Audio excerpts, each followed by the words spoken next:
दोस्तों जो भी बच्चों ने बीएड किया है या सीटेट दिए हैं, सुबह से ये कटिंग तो आपने देख ही ली होगी, नहीं देखा है तो देख लीजिए।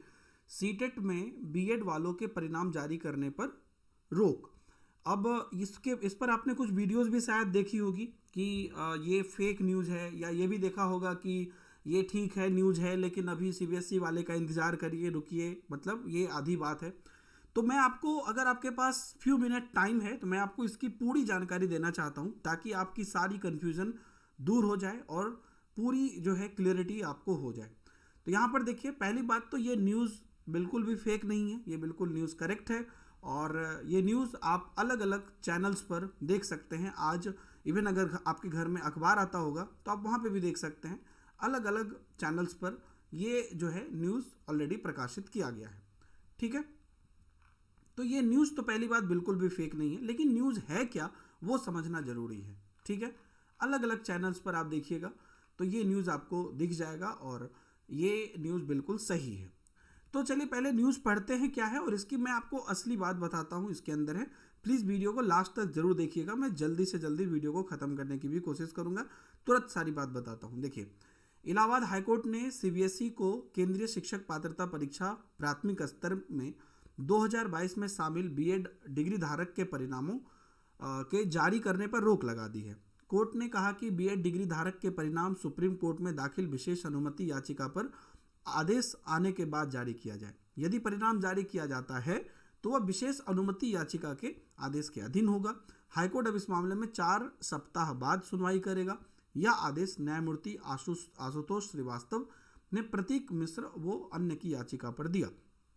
याचिका में केंद्रीय पात्रता परीक्षा में बीएड डिग्री धारकों के परिणाम जारी करने पर रोक लगाने की मांग की गई, और यह कहा गया कि राजस्थान हाईकोर्ट में ने जो national teachers council for education के 28 जून 2018 की अधिसूचना को रद्द कर दिया है, और एनसीटीई ने 28 जून की अधिसूचना में सीटेट प्राथमिक स्तर में बीएड डिग्री धारक को भी शामिल कर लिया था, जिसे राजस्थान हाईकोर्ट में चुनौती दी गई थी।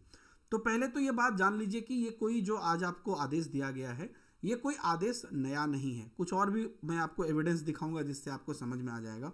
तो यहाँ पर दोस्तों सबसे पहले क्या हुआ था कि सबसे पहले राजस्थान में सबसे पहले एनसीटीई ने ये रूल लागू किया था कि बीएड जो धारक हैं, है ना, वो भी अप्लाई कर सकते हैं प्राइमरी लेवल पर, बस उनको 6 मंथ का ब्रिज कोर्स करना होगा। ये चीज़ आया था 2018 में सबसे पहले, जो आप सब लोग को पता भी चला होगा कि अब बीएड वाले भी प्राइमरी दे पाएंगे। ठीक है, तो ये बात तो हुई। उसके बाद क्या हुआ कि उसके बाद जो राजस्थान में ये चीज़ हुई कि राजस्थान में इस पर चुनौती दी गई, है ना। ये जो नोटिफिकेशन है इसको राजस्थान हाईकोर्ट में चुनौती दी गई कुछ लोगों के द्वारा एनसीटीई के इस रूल पर कि भाई साहब, आप जो बीएड को प्राइमरी पे अलाउ कर रहे हैं ये ठीक नहीं है।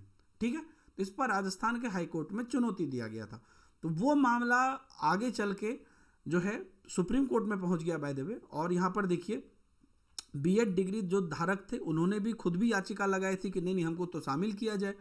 फिर राजस्थान सरकार ने उस समय पर रीट निकाला था, और उसमें भी उन्होंने बीएड डिग्री धारक को इस शर्त के साथ बैठने दिया था कि आखिरी फैसला जो है वो हाईकोर्ट के अधीन में रहेगा, है ना। फिर ये जो कार्यक्रम रहा ये चलता गया आगे। ठीक है, अभी क्या हुआ, अभी उत्तर प्रदेश से ये बात हुई, और उत्तर प्रदेश में ये बात अगर आप न्यूज़ में देखिएगा तो उत्तर प्रदेश में ये बात हुई, और उत्तर प्रदेश में ये चीज़ कहा गया कि अभी जो है ना, इस चीज़ को बिल्कुल भी रिजल्ट नहीं निकाला जाए बीएड का, जो प्राइमरी लेवल पर जिन्होंने दिया है। अगर निकालते भी हैं आप तो इसके अधीन रखिए, जो निर्णय है उसके अधीन रखिए। ठीक है, कि निर्णय आएगा तो उसी हिसाब से काम होगा। अब यहाँ पर मैं आपको लिए चलता हूँ कि इसका इम्पैक्ट क्या होगा और ये क्या है। पहली बात तो दोस्तों ये कोई नई बात नहीं है। अगर आपने केवीएस की वैकेंसी देखी होगी, वो भी मैं ओपन करके रखा हूँ, जो केंद्रीय विद्यालय की वैकेंसी आई थी, उसमें भी जो एलिजिबिलिटी था उसमें भी आपको ये क्लियरली लिखा हुआ था कि पीआरटी टीचर, जो प्राइमरी टीचर की वैकेंसी थी, उसमें देखिए लिखा हुआ था graduation with at least 50% marks and bachelor of education लिखा हुआ था।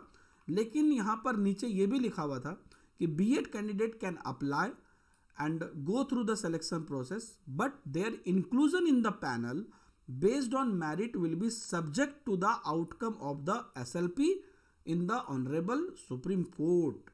समझ गए, कि आप सिलेक्शन प्रोसेस से जाइए, है ना, लेकिन आपको फाइनल जो है, जो पैनल है, मेरिट जो बनेगा, उसमें आपको तभी शामिल किया जाएगा वो जब आउटकम आ जाएगा सुप्रीम कोर्ट का तब।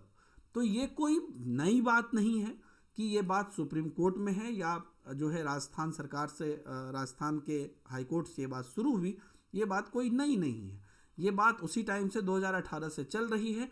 हाँ, लेकिन अभी ये बात नहीं है कि हाई कोर्ट ने सीबीएसई को ये निर्देश दिया है कि आप या तो परिणाम जारी नहीं करिए, या अगर आप जारी करते हैं तो नियम के अधीन करिए। अब यहाँ पर देखिए, इवन दो अगर सीटेट परिणाम जारी कर भी देता है, तो पहली बात तो सीटेट को कोई नौकरी देनी नहीं है।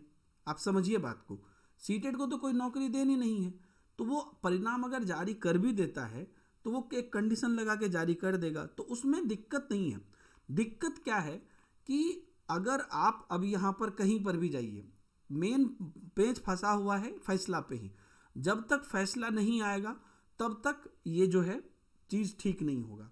अब आगे जैसे यूपी टेट की ही आप बात कर लीजिए, या सुपर टेट की ही बात कर लीजिए, या जो भी वैकेंसी आती है जिसमें भी बीएड को प्राइमरी में अलाउ किया जाएगा, तो एनसीटी के उसी रूल के अकॉर्डिंग अलाउ किया जाएगा, है ना, कि जो आप प्राइमरी में भी अप्लाई कर सकते हैं। लेकिन वहाँ पर भी वही कंडीशन लगाया जाएगा, और वो तब तक लगाया जाएगा जब तक कि कोर्ट का निर्देश नहीं आ जाता है कि फाइनल जो राजस्थान से बात शुरू हुई वो फाइनल में अगर क्या कहते हैं बीएड के पक्ष में बात होगा तो वो जीतेंगे, बीटीसी के पक्ष में बात होगा तो वो जीतेंगे। सिंपल सी बात है।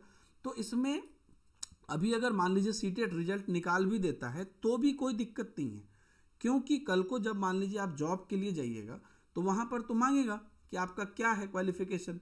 अगर वो जॉब, अगर मान लीजिए इधर बीएड वाले केस हार गए तो आपका रिजल्ट है भी सीटेट का मार्कशीट, तो भी कोई उसमें फ़ायदा नहीं है बीएड किए हुए हैं तो।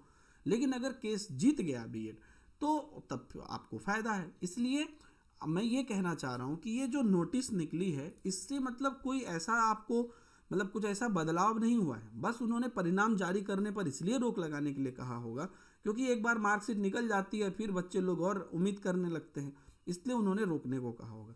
यहाँ पर मैं आप सभी लोगों से जानना चाहूँगा कि आप लोगों का इस पर क्या विचार है कि इस पर किसके पक्ष में फैसला जाना चाहिए। हालांकि दोनों ही पक्ष के लोग हैं, किस पक्ष में फैसला जाना चाहिए। लेकिन इतना तो निश्चित है कि ये जो बीएड बीटीसी विवाद है ये अभी भी सुप्रीम कोर्ट में विचाराधीन है ना। और जब आदेश आएगा, याचिका पर आदेश आएगा, तब ही जाके कहीं पर भी बीएड को प्राइमरी में अलाउ किया जाएगा।